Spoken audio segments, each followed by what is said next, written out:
하나님의 은혜가 함께 하시기를 예수 이름으로 축원합니다.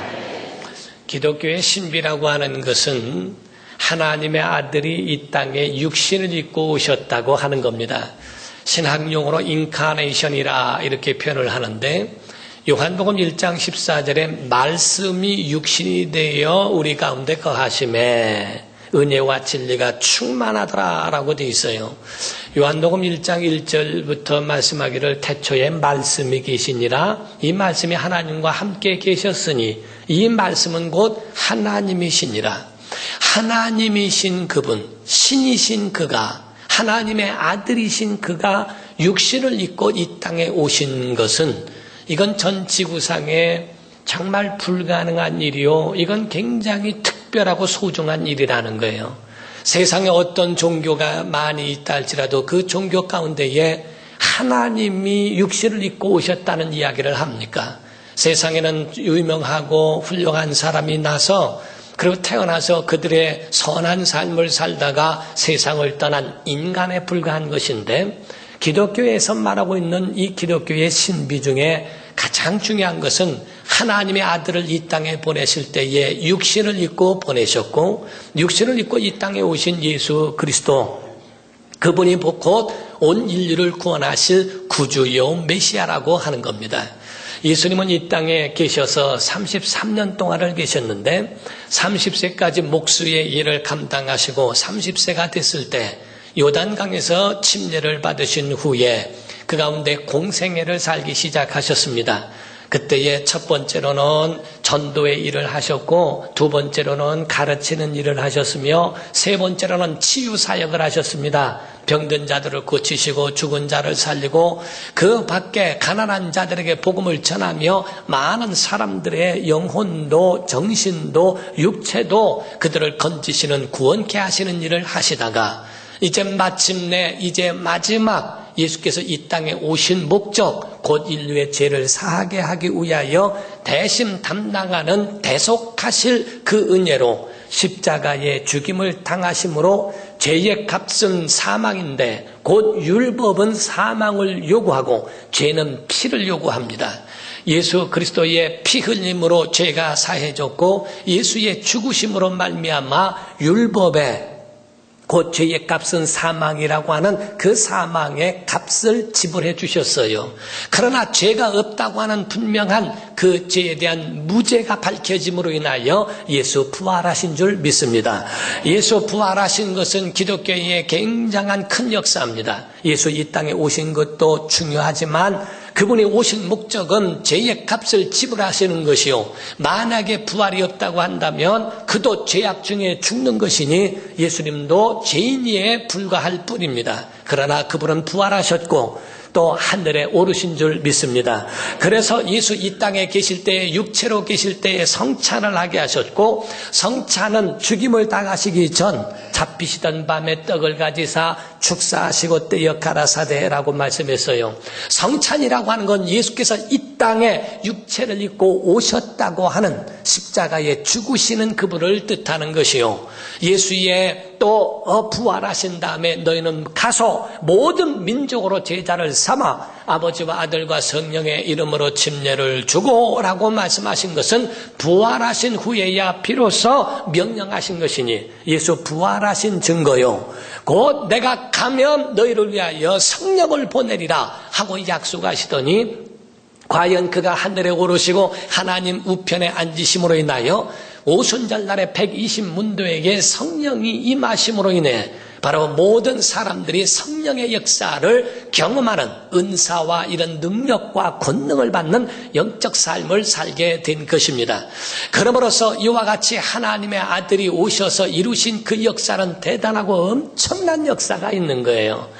그가 하늘에 계셔서 이제 다시 오시마라고 하는 약속을 하심으로 신약이 남아 있는 겁니다. 우리가 구약이라고 하는 것은 다 이루어졌기 때문에 옛 약속이 되어버렸고, 신약이라고 하는 것은 아직 이루어야 할 약속이 남아있기 때문에 신약이라고 말씀하시는 겁니다. 그러나 예수 하늘에 오르셔서 다시 오실, 재림하실 그것을 남겨두시고 하늘에서 무엇을 하고 계시는가? 첫 번째로 요한일서 2장 1절에 우리를 위하여 대언자가 되신다, 중보자가 되어주시는 줄로 믿습니다.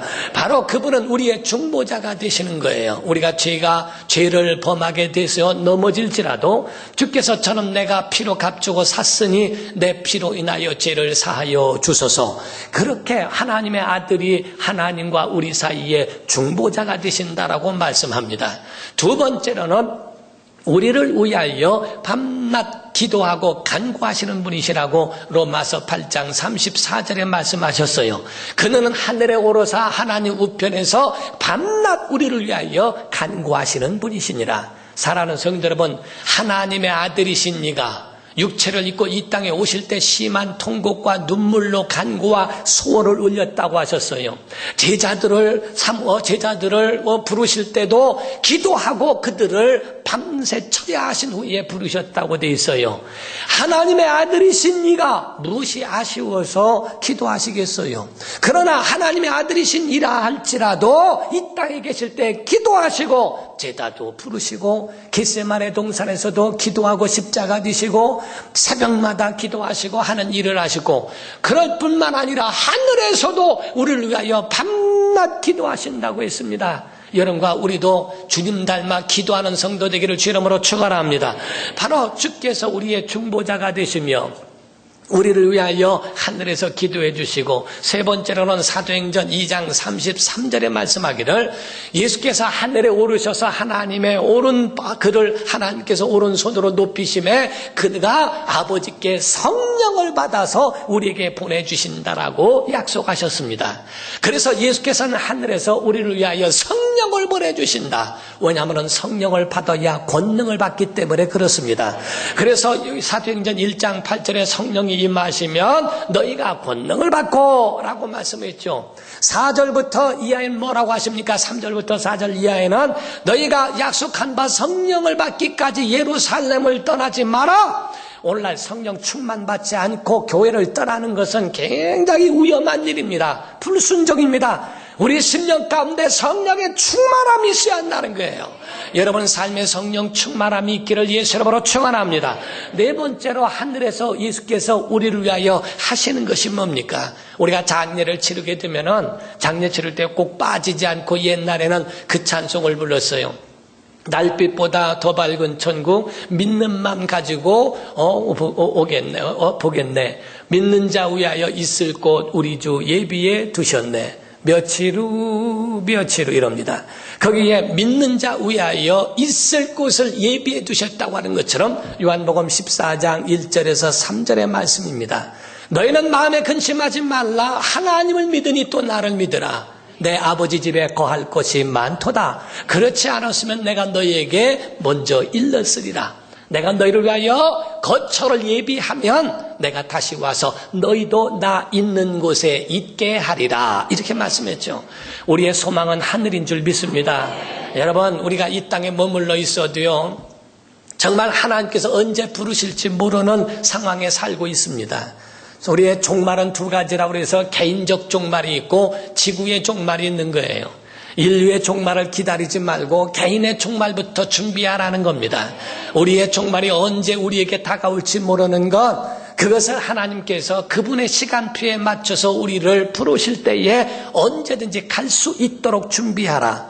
그래서 주기도문 가운데에 오늘날 우리에게 일용할 양식을 주옵시고 라고 하는 것은 하루 동안에 살아가는 것, 100년을 계획하되 하루만 하나님이 허락하셔도 그 모든 것을 포기하고 언제라도 갈 수 있도록 그렇게 준비하라 하는 말씀이거든요.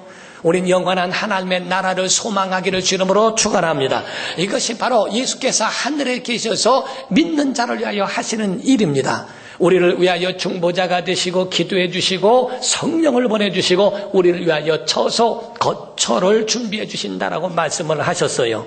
그러나 우리가 이 땅에 머물고 있는 날 동안에 우리가 하나님의 나라를 소망하고 바라보고 언제든지 오늘이라도 갔으면 좋겠지만은, 그러나 이 땅에 사명이 있기 때문에 우리를 여기에 머물러 두신 거예요.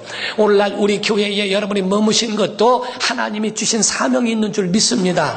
전 안에 머무는 것도 마찬가지고 우리가 이 예배 장소에 있는 것도 하나님이 우리에게 주시고자 하는 하나님의 메시지와 그 음성이 있는 겁니다. 그때마다 하나님은 그 시대마다 하나님은 사람을 들어 사용을 하셨어요.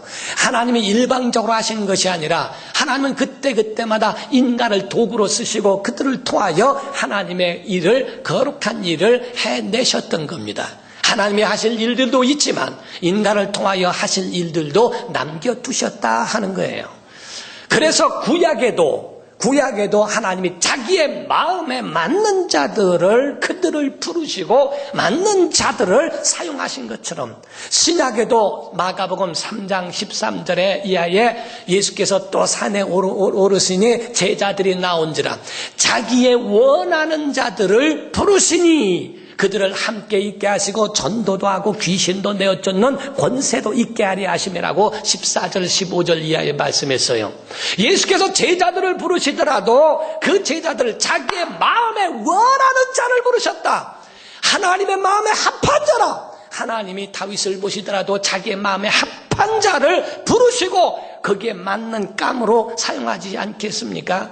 여러분이 만약에 회사를 경영하거나 여러분이 어떤 가게를 경영할 때에 직원을 두고 회사원을 둘 때에 채용할 때에 어떤 사람을 채용하겠습니까? 거기에 아무나 무조건 그들을 채용하지 않습니다.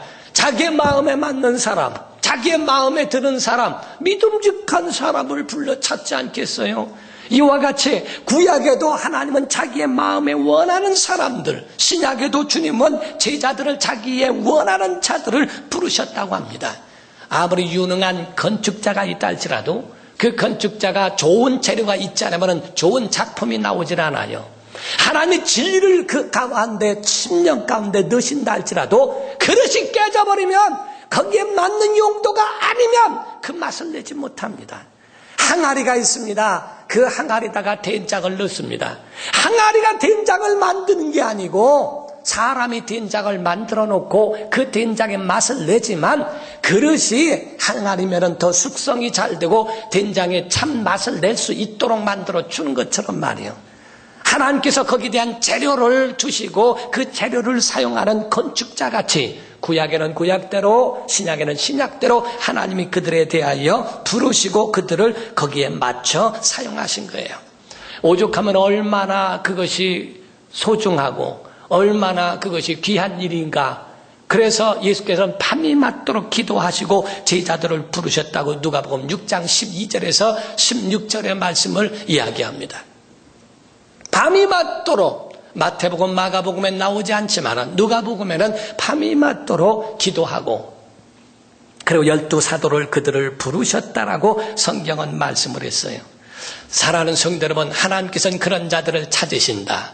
예배하는 자들을 찾으신다라고 하는 것처럼 우리가 오늘날 인공위성이 떠가지고 그것이 이집트에 있는 파묻혀 있는 땅 속에 있는 피라미드도 찾을 판이라는 겁니다. 지하 자원도 위성에서 있는 것으로 사진 찍고 그것으로 인해서 찾아내는 방법인데 하물며 전능하신 하나님께서 얼마나 잘 찾으시겠어요. 삼국지 같은 데 보면은 그 좋은 인물 하나 군사를 얻기 위해 전략가 모략가를 얻기 위해서 삼고초려를 통하여 사람을 얻어냅니다. 거기에 맞는 적당한 인물이 필요하다는 거예요. 그것처럼 오늘날에도 하나님이 쓰시는 사람은 어떤 사람인가? 믿음직한 사람, 믿을 만한 사람, 하나님과의 관계 속에서 하나님의 신뢰를 얻는 이 되시기를 주 이름으로 축원합니다. 그래서 믿음이 없이는 하나님을 기쁘시게 못한다는 거예요. 과연 하나님을 믿는가? 하나님의 사심을 믿는가? 히브리서 11장 6절에 믿음이 없이는 기쁘시게 못하나니 하나님이 쓰시는 사람은 믿음을 가진 사람이요 믿지 않는 사람에게는 담모나 부하야 다 깨트려버리면 소용이 없어요. 우리가 어디 외국에 갔다가 올 때에 꿀이나 이런 거를 사줍니다. 그걸 사줘가지고서 그거를 가방에다 넣어가지고서 왔는데 그릇이 한번 가방을 집어 던지는 순간에 그릇이 터져버리면 그 꿀이 그냥 온통 가방을 다 그냥 꿀천지 만들어 놓습니다. 꿀천지 만들어 놔서 먹을 건 하나 없어요. 다 버려야 합니다. 먹는 건 꿀이지만은 그 꿀을 담고 있는 그릇이 견고치 못하니까 다 쓸모없게 돼버린다 이게. 하나님의 거룩한 은혜는 거룩한 순영 가운데 곧 하나님이 그 그릇에다가 채우기를 원하는 하나님의 마음, 그것이 있다는 거예요. 그래서 거기다가 채우기를 원하시는데 어떤 사람, 믿을 수 있는 사람, 성경의 구약에 보면은 그렇습니다. 사마리아 성이 다 갇혀져 있고 그 가운데서 군마도 다 삶아먹고 먹을 것이 없을 때에 아람 군대가 전부 다 거기를 다 둘러싸고 있어서 나가지도 못하고 들어오지도 못할 상황에 있습니다. 하루는 왕이 나와보니까 그 가운데 여자 둘이 싸우는 걸 봐요. 니들 왜 싸우냐 하고 물었더니 어제는 내 자식을 삶아 먹었는데 배고파서 오늘 이 여자의 자식을 삶아 먹기 위하여 내놓으라 했더니 숨기고 내놓지 않는다는 거예요. 말을 삶아 먹는 것도 부족해서 이제는 살기 위해서 자기 자식을 삶아 먹는가? 왕이 너무나 가슴이 아파 자기 옷을 찢습니다. 하나님의 사람을 불러와라. 그때 엘리사가 옵니다. 엘리사에게 이야기합니다. 내 목이 내 몸에 붙어있지 아니할 것이다. 그를 죽이겠다고 협박을 합니다. 그때 엘리사가 이야기합니다. 왕이여 염려하지 마소서. 내일 이맘때쯤이면 하나님께서 먹을 거를 주실 겁니다. 그때 군대 장관이 얘기합니다. 아니 이 많은 사람이 어느 순간에 다 먹을 수 있느냐. 하나님이 하늘에 창을 내신들 그런 일이 있을 수 있으랴. 엘리사가 이야기합니다. 너는 보겠고 너는 먹지 못하리라. 믿음 없는 사람은 봐도 먹을 수 없는 소유할 권리도 없고 소유할 능력이 없다는 거예요. 과연 그날 저녁이었습니다. 밤이 됐는데 그 성문허 위에 4명의 나병 환자가 있고 거지였습니다. 안에 있는 사람들도 굶어 죽을 판인데 거지가 먹을 게 어디 있겠어요. 그때 4명이 가만히 생각합니다. 여기서 죽어야 되냐, 아니면 안에 들어가도 죽고 나와 있어도 죽고 가만히 있어도 죽고 적진에 가도 죽을 테니까 야 한번 일어나서 적진에 가서 먹을 거 있나 한번 가서 그거라도 보자. 그러자. 아니 이왕 죽는 거 이렇게 죽으나 저렇게 그냥 가자. 4명이 뻘떡 일어납니다. 여기에 하나님의 메시지가 있어요. 사랑하는 성도 여러분, 하나님은 전쟁에 능하신 분인 걸 믿으시면 아멘 하세요. 그러면 사마리아 성에 갇혀있는 이스라엘 민족들이 그 가운데에 힘을 다하여 일어나면 하나님이 도와주실 텐데 꼼짝을 안 하고 있는 거예요. 그런데 갑자기 움직이는 사람이 있어요. 하나님의 눈길이 거기에 갑니다. 나병 환자에게 하나님의 눈길이 갑니다. 4명이 뻘떡 일어나더니 적진을 향하여 가는데 하나님께서 됐다 하셔서 박수친 소리가, 그 소리가 군대 발자국 소리가 돼가지고 4명의 나병 환자가 가는 발작 소리가 연합군의 발작 소리로 듣게 돼요. 그들이 서로가 서로를 죽이게 됐고 서로 도망가 버려서 아무도 남아있질 않더라. 4명이 가보니까 적진에 아무도 없는 거예요. 그래서 일단은 먹고 보자 해서 다 먹고 난 다음에 가만히 보니까 야, 성 안에는 굶어 죽은 사람이 얼마나 많으냐? 가서 얘기하자. 가서 얘기를 했더니 처음에는 믿지 않다가 나중에는 정탐꾼을 보내고 맞다고 여긴 다음에 거기서 그 국물을 다 성 안으로 다 끌어들입니다. 그 다음날 이루어지리라고 하는 하나님의 사람의 말대로 그 다음날 이루어지는 것을 군대 장관은 여호와께서 하늘에 창을 내신다 아주 멋있게 말은 했지만은 그러나 그 가운데에 그 마차가 들어오는 거 하나 둘 세다가 말에 밟혀 죽었다는 게요. 성경이 그렇게 말하고 있어요.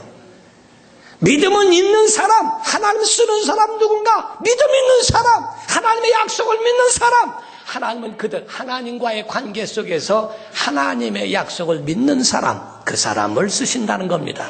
2번째는 사람을 향해서는 성품 있는 자가 되어야 한다 이게요. 그래서 하나님의 마음을 심령에 담고 있는 성품 있는 사람, 그에게 하나님 거기에 담는 거예요. 오늘날 침례를 받습니다. 물속에 들어가 침례를 받죠. 물에 들어가면 옛사람을 죽이라는 겁니다. 그리고 물에서 나올 때는 새 사람, 예수 그리스도와 연합된 새 사람을 입으라는 겁니다. 그런데 오늘날 신앙생활하고 연조도 있고 직분은 큰 직분을 맡아 신앙생활을 오래 했지만은 과연 그 속에 옛사람이 죽었느냐 하는 거예요. 성경에 주님 말씀하기를 마태복음 9장에 보면은 말씀하기를 새 포도주는 새 부대에 넣어야 둘 다 보존하느니라. 하나님의 신령한 은혜는 신령한 영혼에 들어가야 한다는 거예요. 옛 성품과 옛 사람에게 그것이 그대로 가지고 있으니까 오늘날 옛 성품을 못 버리고 있다는 거죠. 옛 마음을 못 버리고 있다 이게요. 옛날 그릇을 그대로 가지고 있다는 겁니다. 옛날에 가지고 있는 그 낡은 부대를 그대로 가지고 거기다가 하나님을 측량하고 하나님 인내 엄내하고 있다는 겁니다.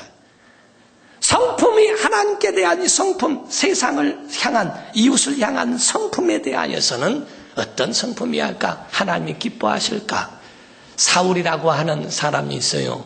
왕인데 그런 속에 불의함도 있고 그 속에 아주 미움, 시기, 질투가 그 속에 가득한 사람이 사울이란 사람입니다.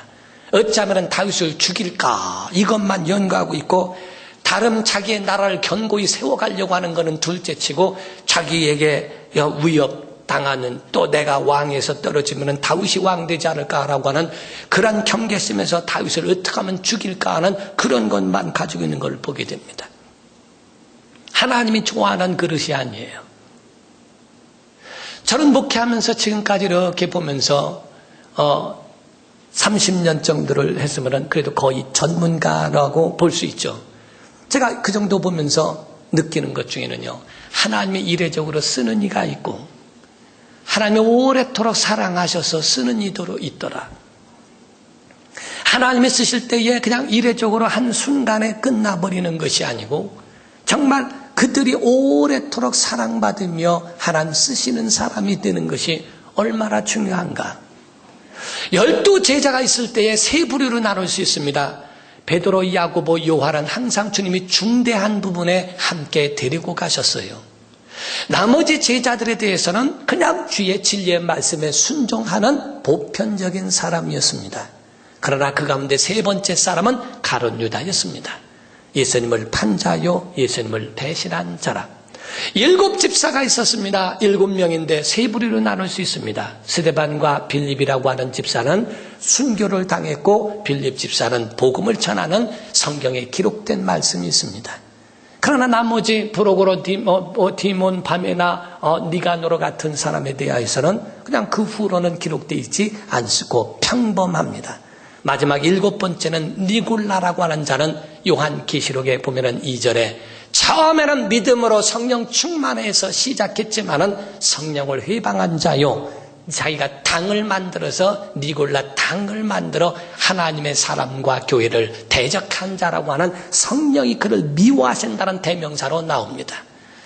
내가 예수를 믿는 니골라도 마찬가지로 내가 나름대로 신앙생활 잘하고 있다고 하겠죠. 똑똑하죠. 그러나 성령은 미워하신다는 거예요. 그 속의 성품이 어떠한가? 하나님이 과연 쓰실 수 있는 믿음의 성품인가?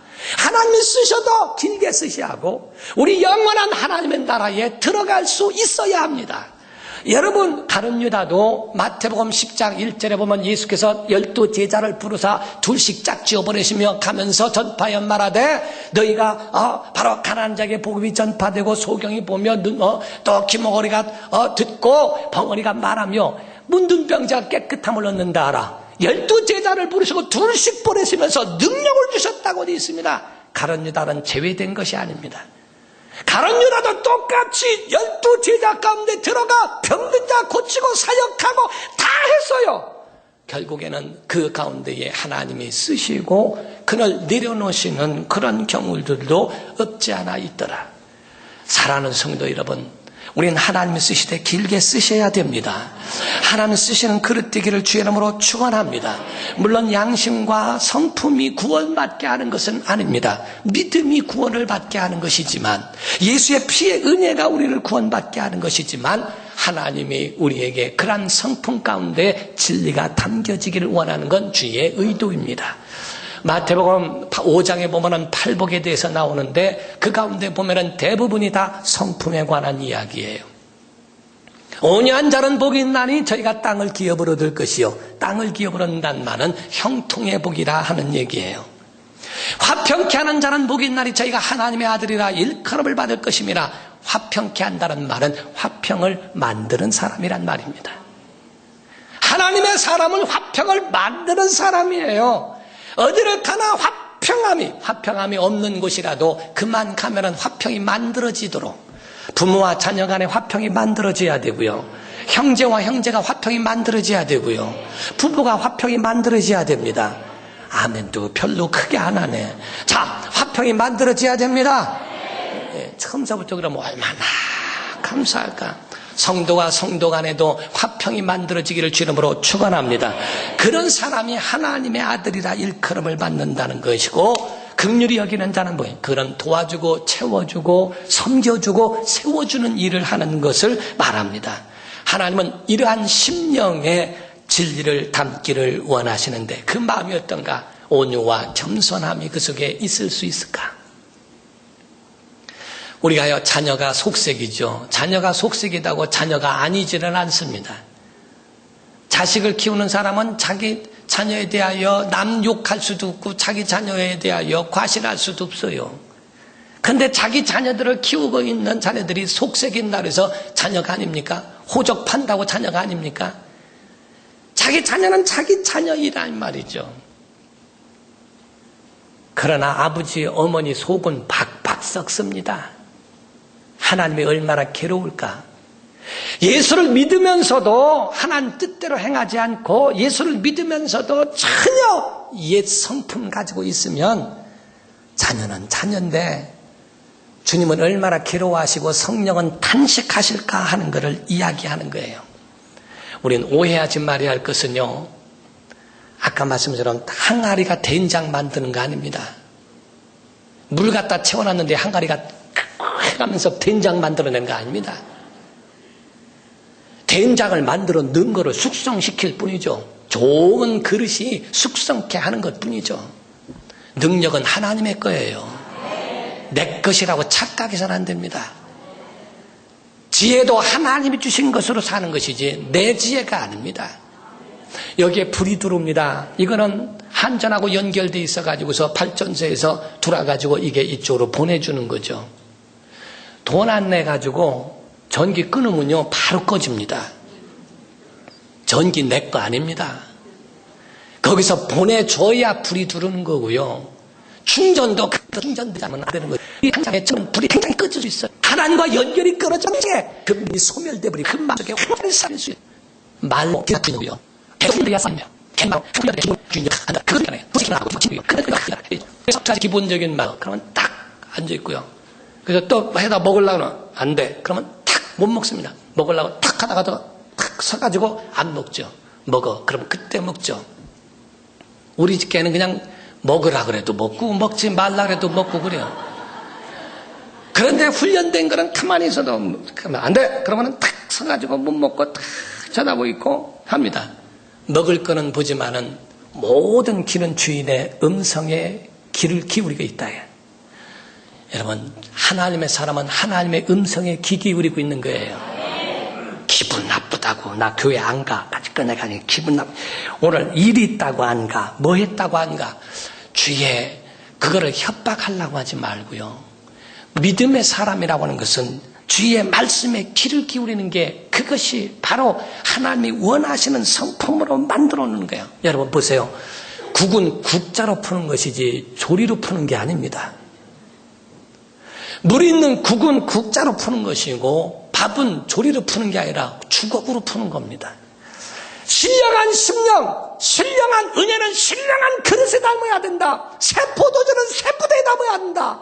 주께서 말씀한 것처럼 여러분 심령에 새 푸대가 되어야 하고 신령한 심령들이 되지 않으면 안 돼요. 어느 교회에서 목사님이 간증을 하는데요. 제가 그 목사님 볼 때는 그렇게 성품이 나쁜 분은 아니에요. 예배당, 그분이 간증 가운데 보면 예배당을 짓는데 그 앞집에 조금이고 그 집만 좀 팔고 이사를 가면 그러면은 예배당이 예쁘게 나오게 생겼다는 거예요. 그래서 그거 좀 팔고 다른 데로 갈 수 있도록 다른 교회와 똑같이 다시 조금 더 쳐주겠다고 하는데도 안 판대요. 그냥 안 판대요. 그분이 다른 교회 권사님이랴.